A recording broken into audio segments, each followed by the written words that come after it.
Hello friends, स्वागत है आप सभी का मेरे यूट्यूब चैनल पर। तो आज का जो हम लोग का टॉपिक है वो है जनसंख्या शिक्षा, या फिर जिसको पॉपुलेशन एजुकेशन इंग्लिश में बोला जाता है।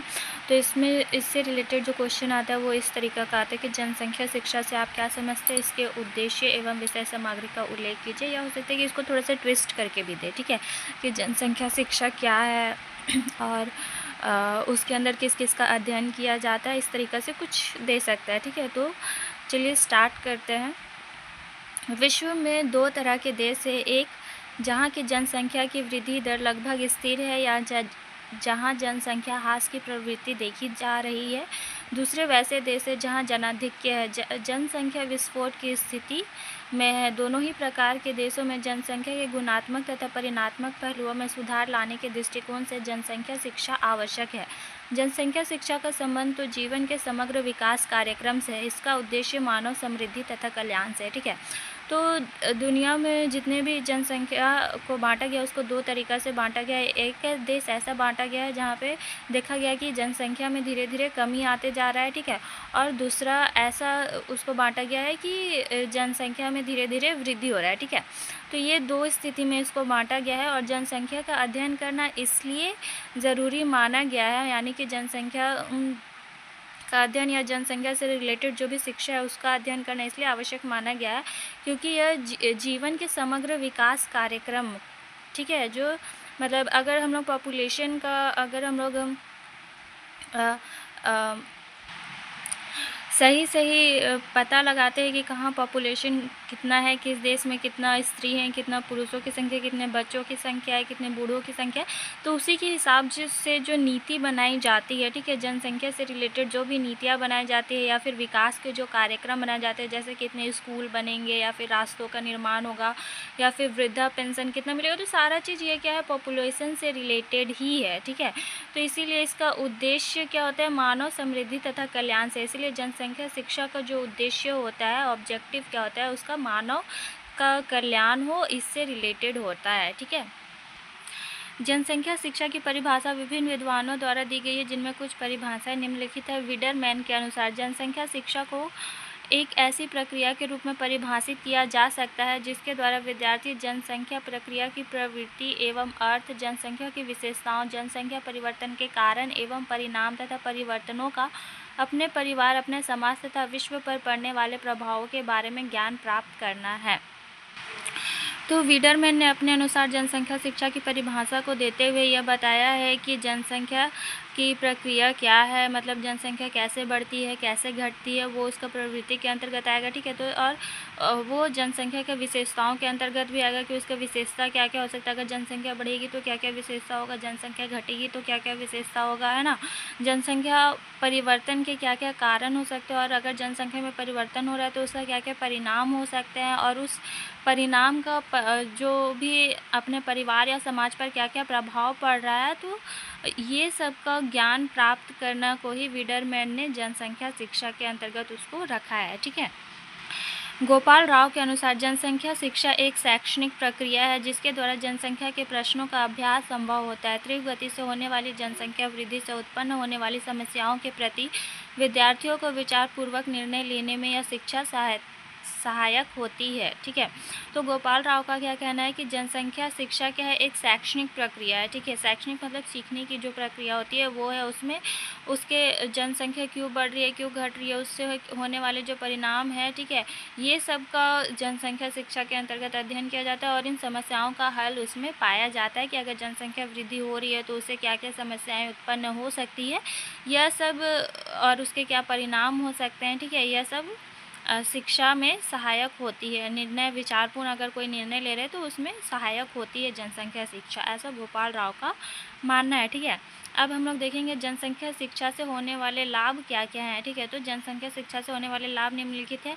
यह एक शैक्षणिक प्रक्रिया है। जनसंख्या तथा उसकी गतिविधियों के विषय में लोगों को जागरूक बनाती है। जनसंख्या वृद्धि के कारणों की जानकारी प्रदान करती है कि किन किन कारणों से, अगर जनसंख्या का हम लोग अध्ययन करते हैं तो हम लोग देखेंगे कि किन किन कारणों से जनसंख्या बढ़ रही है, वो बताया जाता है। जनसंख्या वृद्धि के भीषण परिणामों की जानकारी प्रदान करती है। यदि जनसंख्या बढ़ रही है तो उसके क्या क्या परिणाम हो सकते हैं, ये भी उसका बताता है।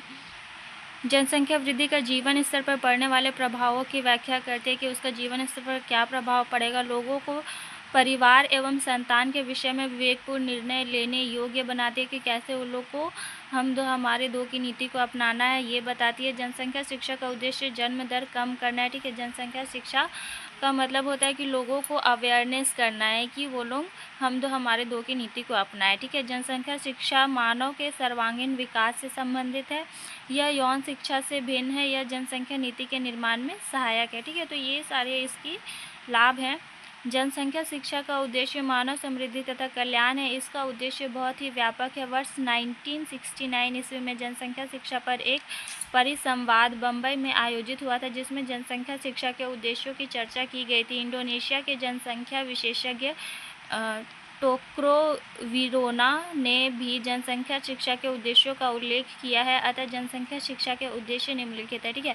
तो जनसंख्या का शिक्षा का जो उद्देश्य होता है वो मानव समृद्धि का कल्याण के लिए आवश्यक होता है। और जो जनसंख्या बढ़ रहा है यदि देश में, तो किन कारणों से बढ़ रहा है और उसकी क्या क्या समस्याएं उत्पन्न हो सकती हैं, ये सारा चीज़ों का परिणाम और उससे मतलब संबंधित कुछ भी अगर नीति बनाना हो तो जनसंख्या शिक्षा इसके लिए हेल्पफुल रहता है, ठीक है। तो अब देखते हैं कि इसके क्या क्या उद्देश्य हैं। तीव्र गति से बढ़ती हुई जनसंख्या के सामाजिक, आर्थिक, राजनीतिक तथा सांस्कृतिक जीवन पर पड़ने वाले प्रभावों का अध्ययन करना है, ठीक है। तो इसका ऑब्जेक्टिव क्या होता है कि तीव्र गति से बढ़ती हुई जनसंख्या यानी बहुत तेज़ी से जो जनसंख्या बढ़ रही है उसका सामाजिक, आर्थिक, राजनीतिक, सामाजिक यानी कि सोशलाइज में क्या क्या उसका इफ़ेक्ट पड़ेगा। आर्थिक यानी कि आर्थिक मतलब पैसे पर, ये अगर क्या बोलते हैं जनसंख्या बहुत ज़्यादा हो जाएगा तो एम्प्लॉयमेंट क्या होगा, अधिक हो जाएगा। और लोग क्या होगा, एम्प्लॉयमेंट देखो जिस हिसाब से जनसंख्या बढ़ रहा है उस हिसाब से एम्प्लॉयमेंट नहीं बढ़ रहा है, ठीक है। तो इसमें क्या हो जाएगा कि अगर एम्प्लॉयमेंट नहीं बढ़ रहा है तो लोग क्या हो जाएंगे, कम पैसों में भी कहीं पे भी काम करने के लिए राज़ी हो जाएंगे। और जो काम करवा रहे हैं उनको क्या चाहिए कि कम पैसे में ही काम हो जाए उनका, तो वो लोग कम पैसा में काम के लिए रख लेगा। तो क्या हो जाएगा कि जो आर्थिक होगा है ना, आर्थिक रूप से क्या हो जाएगा, लोगों के पास उतना पैसे नहीं हो पाएंगे और जो गरीबी है ना इसका दर बढ़ेगा, ठीक है। राजनीतिक तथा सांस्कृतिक, राजनीतिक क्या हो जाएगा कि वो वोट के लिए जो जनसंख्या को डिवाइड कर देगा, है ना, जाति के आधार पर डिवाइड कर देगा। सांस्कृतिक जीवन पर इसका भी प्रभाव पड़ेगा, ठीक है। तो अध्ययन करना है कि सामाजिक, आर्थिक, राजनीतिक तथा सांस्कृतिक जीवन पर इसका क्या क्या प्रभाव पड़ेगा, ठीक है। दूसरा है बढ़ती जनसंख्या के कारणों को स्पष्ट करना तथा उसे रोकने के लिए सुझाव देना, ठीक है। तो इसमें देखेंगे कि जनसंख्या किन किन कारणों से बढ़ रही है और उसको रोकने के लिए क्या क्या उपाय किए जा सकते हैं, ठीक है। माता एवं बच्चों के स्वास्थ्य की सुरक्षा, शिशु कल्याण, परिवार की आर्थिक स्थिति एवं युवा पीढ़ी में उसकी जिम्मेदारी के प्रति चेतना जागृत करना, ठीक है। माता और बच्चों के स्वास्थ्य की सुरक्षा है ना, कि मतलब माता को प्रेशराइज ना किया जाए कि ज़्यादा से ज़्यादा बच्चा उत्पन्न करने के लिए। मतलब होता है ना कि एक घर में अगर बेटा नहीं हो रहा है तो उसको प्रेशराइज किया जाता है कि और बच्चा करो और बच्चा करो, और इसी चक्कर में 4-5 बेटियां हो जाती है फिर भी रख लिया जाता है, ठीक है। तो ये चीज़ जो चीज़ें हैं इनके प्रति लोगों को अवेयरनेस करना है कि मतलब बेटा हो या बेटी हो फ़र्क नहीं करना है, 2 बच्चे हो गए हैं तो काफ़ी है, ठीक है। तो ये सारा चीज़ क्या है के प्रति अवेयरनेस करना है। और इससे क्या होगा, परिवार की आर्थिक स्थिति एवं युवा पीढ़ी भी उसकी जिम्मेदारी के प्रति चेतना जागृत करना है कि अगर देखो 4-5 बच्चा हो गया, ठीक है, अब उसको आर्थिक मतलब बच्चा करना ही तो एक सॉल्यूशन नहीं है, अब उसको तुमको बड़ा भी करना है, फिर उसकी बहुत सारी ज़रूरतें हैं वो भी पूरी करनी है ना। तो क्या हो जाएगा, गरीबी को बढ़ा देगा, ठीक है। 2 बच्चा तुम आसानी से पाल सकते हो, ठीक है, लेकिन जहाँ 4-5 हो जाएगा तो पैसा का भी तो कमी हो रहा है ना, तो वो पाल नहीं पाएगा। तो उसके प्रति भी क्या है, लोगों को जागरूक करना है, ठीक है। चौथा है छोटे आकार के परिवार एवं व्यक्तिगत जीवन, इन दोनों के बीच सीधा संबंध है, इसका स्पष्टीकरण करना है, ठीक है। लोगों को बताना है कि अगर छोटा परिवार रखते हो तो आप लोग सही तरीके से, है ना, आर्थिक रूप से और अच्छा तरीका से आप लोग जीवन व्यतीत कर सकते हो, ठीक है। परिवार के आकार को इच्छा के अनुसार नियंत्रित किया जा सकता है। शिशु का जन्म एक संयोग नहीं है बल्कि इच्छा है, इस बात का ज्ञान विद्यार्थियों को कराना है, ठीक है। तो परिवार को इच्छा के अनुसार नियंत्रित किया जा सकता है, क्योंकि ये तो डिपेंडेंट लोगों पे ही है ना कि आपको कितने बच्चे चाहिए, है ना। तो ये आज के युवा पीढ़ी को बताना है कि शिशु का जन्म एक संयोग नहीं है ना, वो हम लोग की इच्छा पे डिपेंड करता है। मतलब पहले माना जाता था ना कि बच्चे क्या होते हैं, भगवान का रूप होते हैं, तो जितना जब तक खुद से नहीं होता था, रुक नहीं जाता था, तब तक ये लोग करते रहता था बच्चा, ठीक है। तो ये बात विद्यार्थियों को ज्ञान कराना है कि नहीं, ये चीज़ मतलब भगवान की इच्छा तो नहीं है, लेकिन फिर भी ये चीज़ हम लोग पे डिपेंडेंट है कि हम लोग कितना चाहते हैं ना। 2 चाहिए तो 2 पे हम लोग, उसके बाद फिर आप बहुत सारे उपाय हैं, जैसे गर्भ निरोधक गोलियाँ हैं, और फिर टीकाकरण है, और भी बहुत कुछ है, जिससे कि आप लोग क्या हो सकता है कि अपनी इच्छा के अनुसार क्या है, इसको आप लोग ढाल सकते हैं, नियंत्रित कर सकते हैं, ठीक है। छठवां है परिवार की आर्थिक समृद्धि के लिए छोटे परिवार के महत्व को समझाना है ना, कि अगर आपको परिवार में आर्थिक समृद्धि चाहिए है ना, कि गरीबी में दिन नहीं गुजारना है, तो छोटे परिवार का इम्पोर्टेंस समझना पड़ेगा, ठीक है। परिवार के सदस्यों के अच्छे स्वास्थ्य के लिए परिवार नियोजन के महत्व को समझाना है, ठीक है। जनसांख्यिकी के मूलभूत सिद्धांतों का ज्ञान देना है। 9वां है बढ़ती हुई जनसंख्या के पर्यावरण, खाद्यान्न, प्राकृतिक संसाधनों तथा जीवन स्तर पर पड़ने वाले प्रभावों की विवेचना करना है, ठीक है। बढ़ती हुई जनसंख्या जो पर्यावरण को किस प्रकार से दूषित कर रहा है, या फिर किस प्रकार से उस पर इफ़ेक्ट कर रहा है ना। खाद्यान्न मतलब जितना जनसंख्या बढ़ रहा है उसको तो खाने का भी आवश्यकता होगा ना, तो उतना खेती हो नहीं पा रहा है, ठीक है, क्योंकि बिल्डिंग्स वगैरह बन रहा है, तो खेती करने का जो जगह है वो कम पड़ जा रहा है। तो उसके लिए क्या हो रहा है कि लोग ज़्यादा से ज़्यादा दवाइयों का यूज़ कर रहे हैं, सल्फेट वगैरह ये सारा यूज़ कर रहे हैं, तो वो क्या कर रहा है, खाद्यान्न पे बुरा असर डाल रहा है ना। ताकि वो लोग क्या हो रहा है कि मतलब कम जगह में ही अधिक उगा करके व्यापारी लोग क्या करता है कि कम जगह में अधिक उगा है, और उन लोग मुनाफा खाली देखता है अपना, है ना। तो उससे क्या हो रहा है कि वो जो जहरीला खाद्य पदार्थ है, ज़्यादा से ज़्यादा दवाइयों का, कीटनाशकों का यूज़ किया जा रहा है, तो वो क्या हो जा रहा है, जहरी हो रहा है एक तरीक़े से, है ना। तो वो इफ़ेक्ट कर रहा है, ठीक है। फिर प्राकृतिक संसाधनों जैसे कि गैस हो गया, कोयला हो गया, या फिर पेट्रोल हो गया, ये सब क्या होता है, सालों साल में बनते हैं, ठीक है। लेकिन जिस प्रकार से जनसंख्या बढ़ रहा है, जिस प्रकार से इसका यूजेस बढ़ रहा है, वो सब क्या होगा, हम लोग के लिए हानिकारक है, यानी कि बहुत जल्दी ही ये सब ख़त्म हो जाएगा, है ना। तो ये सब के प्रति भी जो प्रभाव पड़ रहे हैं इस पर, इसके बारे में चर्चा करना है और लोगों को समझाना है कि इसलिए भी हम लोग को जनसंख्या को नियंत्रित करने की आवश्यकता है, ठीक है। 10वां क्या है, जन्म दर, प्रजननशीलता, मृत्यु दर, शिशु मृत्यु दर, जनसंख्या वृद्धि दर आदि की विस्तृत जानकारी देना है, ठीक है। तो जन्म दर, प्रजननशीलता, मृत्यु दर, शिशु मृत्यु दर, ये सब से रिलेटेड भी विस्तृत जानकारी देना है। 11 क्या, जनसंख्या एवं अन्य संसाधनों के मध्य उत्पन्न असंतुलन की स्थिति से उत्पन्न समस्याओं तथा उनके निराकरण के उपायों का अध्ययन करना है, ठीक है। तो जनसंख्या और अन्य संसाधनों के मध्य जो असंतुलन उत्पन्न हो रहा है, जो कि अभी हम बताएं कि खाद्यान्न और प्राकृतिक संसाधन कितने जल्दी जल्दी ख़त्म होते जा रहे हैं, ये सबसे रिलेटेड जो भी जिससे कि असंतुलन, अनबैलेंस हो रहा है पर्यावरण में, क्या हो रहा है कि अभी कार्बन डाइऑक्साइड की मात्रा भी पर्यावरण में बढ़ गई है, और ओजोन लेयर का इतना प्रदूषण हो रहा है कि ओजोन लेयर का परत जो है वो हट रहा है। तो ये सारा इफ़ेक्ट क्या पड़ रहा है, डायरेक्ट मनुष्य पे पड़ रहा है। तो जो पर्यावरण में असंतुलन उत्पन्न हो रहा है, उसका समस्याओं का चर्चा करना, और उसको कैसे हल किया जा सकता है, और उसके लिए क्या क्या उपाय अपनाए जा सकते हैं, उससे यहाँ पे अध्ययन करना होता है, ठीक है। उसके बाद है विवेकशील दंपतियों के कर्तव्यों की जानकारी प्रदान करना तथा परिवार में विवेकशील मातृत्व एवं पितृत्व की भावना को विकसित करना है, ठीक है। उसके बाद फिर क्या है कि इसमें लोगों को प्रोत्साहित करने के लिए, या लोगों को एक एग्ज़ाम्पल सेट करने के लिए, जो विवेकशील दंपति है, जो हमारे दो की नीति को अपनाते हैं, या फिर जो इससे रिलेटेड नीति को अपना रहे हैं, तो लोगों को ये बताना है कि देखो वो लोग अपनाया है और आप लोग भी अपना सकते हैं। ऐसा एग्ज़ाम्पल वो लोगों को सेट करके दिखाता है, और लोगों में मातृत्व और पितृत्व की भावनाओं को क्या कर रहा है, विकसित कर रहा है, ठीक है।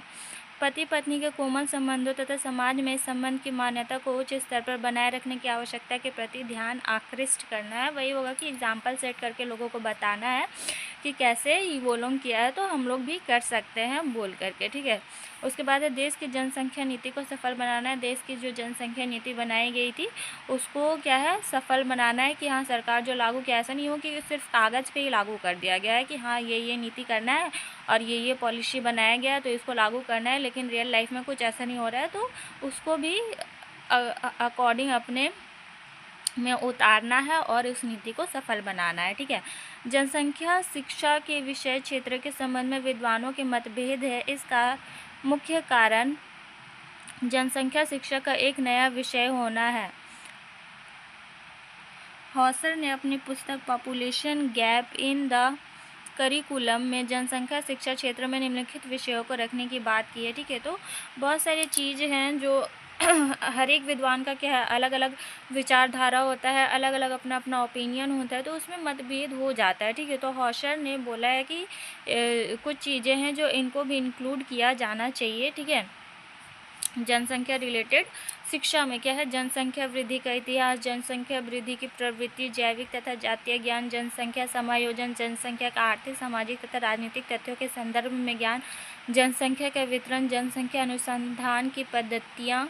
ठीक है, तो ये सब हॉशर को लगता है कि ये सारा भी इंक्लूड किया जाना चाहिए जनसंख्या शिक्षा में। ठीक है, उसके बाद है प्रोफेसर जे.ई. जयसूर्या के अनुसार जनसंख्या शिक्षा के विषय सामग्री में निम्नलिखित तथ्यों को सम्मिलित किया जाना चाहिए। अब प्रोफेसर जे.ई. जयसूर्या को क्या लगता है कि ये कुछ चीज़ें हैं जो जनसंख्या शिक्षा में ऐड किया जाना चाहिए। तो चलिए देखते हैं क्या क्या ऐड किया जाना चाहिए इनके अनुसार। पहला है जनसंख्या संबंधी आंकड़ों का संग्रहण एवं विश्लेषण। ठीक है, इसके अंतर्गत निम्नलिखित बिंदुओं को शामिल किया जाना चाहिए। पहला है आंकड़ों की संग्रहण की विधि, दूसरा है जन्म, मृत्यु व प्रजनन की जानकीय प्रक्रिया, तीसरा है जनसंख्या की आयु संरचना, चौथा है प्रजनन अस्वस्थता, मृत्यु के उत्तरदायी कारक, प्रजनन तथा मृत्यु सूचकांक ज्ञात करना, जनसंख्या वृद्धि की प्रवृत्ति का अध्ययन करना। ठीक है, तो जनसंख्या संबंधी आंकड़ों का संग्रहण एवं विश्लेषण करना इनके अंतर्गत है क्या है कि इंक्लूड करना चाहिए। तो उसके अंतर्गत क्या क्या इंक्लूड किया जाना चाहिए कि आंकड़ों के संग्रहण की विधि की, जनसंख्या से रिलेटेड कि कितने पुरुष हैं, कितने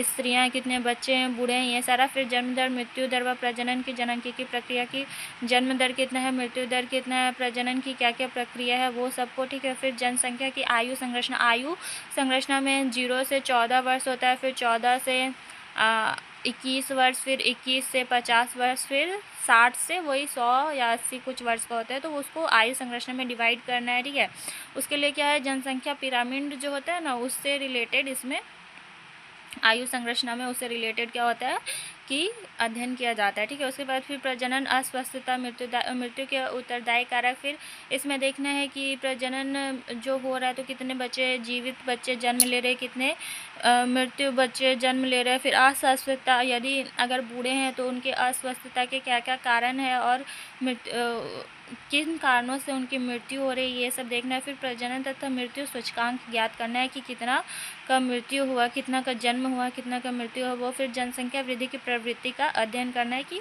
अगर बढ़ रहा है तो क्या क्या कारण है कि किस कारण से जनसंख्या बढ़ रहा है। ठीक है, उसके बाद बी है जनसंख्या वृद्धि एवं मानव विकास राष्ट्रीय स्तर पर। ठीक है, इसके अंतर्गत निम्नलिखित बिंदुओं को शामिल किया जाना चाहिए। जनसंख्या वृद्धि, भूमिगत संसाधन, कृषि, खाद्यान्न, आवास, रोजगार, आर्थिक विकास, शैक्षिक विकास, स्वास्थ्य सेवाओं का विकास। ठीक है, जनसंख्या वृद्धि और मानव का विकास इसमें देखना है। उसका क्या है, राष्ट्रीय स्तर पर इसको देखना है। तो इसमें देखना है कि जनसंख्या वृद्धि का क्या प्रभाव होगा, भूमि संसाधन कितने हैं, कृषि का क्या हाल है, खाद्यान्न उतना जनसंख्या को मिल रहा है या नहीं मिल रहा है, आवास का क्या स्थिति है, रोजगार मिल रहा है या नहीं, आर्थिक विकास, शैक्षिक विकास, स्वास्थ्य सेवाओं का विकास आदि इसके अंतर्गत क्या किया गया, शामिल किया गया। दूसरा है पारिवारिक स्तर पर, इसको क्या था, राष्ट्रीय स्तर पर देखना था। ठीक है, उसके बाद पारिवारिक स्तर पर क्या क्या है, परिवार के आकार का जीवन की गुणवत्ता पर पड़ने वाले प्रभाव, व्यक्तिगत विकास को विभिन्न पक्ष। ठीक है, कि परिवार के आकार पर क्या क्या प्रभाव पड़ रहा है अगर जनसंख्या अधिक है तो,